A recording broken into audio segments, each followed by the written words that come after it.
John 6:65. Et dicebat propterea dixi vobis, quia nemo potest venire ad me, nisi fuerit ei datum a patre meo. And he was saying, for this reason I said to you all, that no one is able to come to me unless it will have been granted to him by my Father. Jesus here is explaining why he has said something earlier as part of this discourse in which he's responding to those who are very offended and scandalized by what he had to say about the necessity of feeding on his flesh and blood in order to obtain eternal life.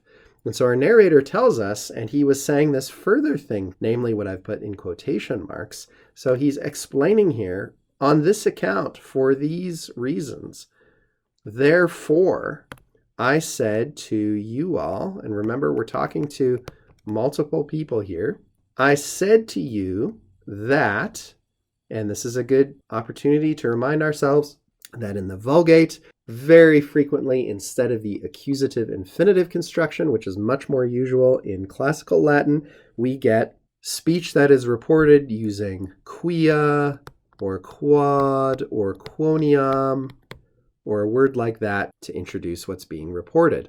Therefore, I said to you all that no one is able to come to me. And as we've seen so often, we have a form of posse, to be able to do something, just as we see it in English with the following complementary infinitive, right? What are we able to do? Or in this case, no one is able to do. No one is able to come to me unless, and here's probably the only part of the verse that might potentially give us trouble, unless it will have been granted or given to him. That's a dative, masculine, singular, personal pronoun, hearkening back in its sense to no one. Nobody is able to come unless to that nobody, as it were, it will have been granted. Namely, we have to supply to come, unless the right of coming had been granted by my Father. And this last bit gives us the agent, right? As so often we find with a passive voice verb, as we have here, it will have been granted by my Father. He's the one who does the granting in the ablative case after the preposition a. So what have we got here with fuerit datum? We don't need to worry too much about what to call this. It's a somewhat unusual form based on the standards of what you may have learned with classical Latin. Why do we have fuerit instead of erat datum?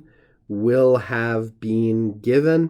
Well, this is sort of just an extra layer of making the future perfect sense absolutely clear.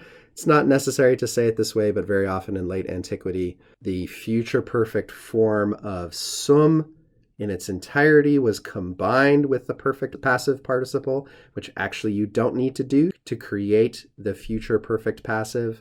It is enough simply to do erat with datum. But this is the way that people spoke and wrote in that time, and so it's the convention that our translator follows.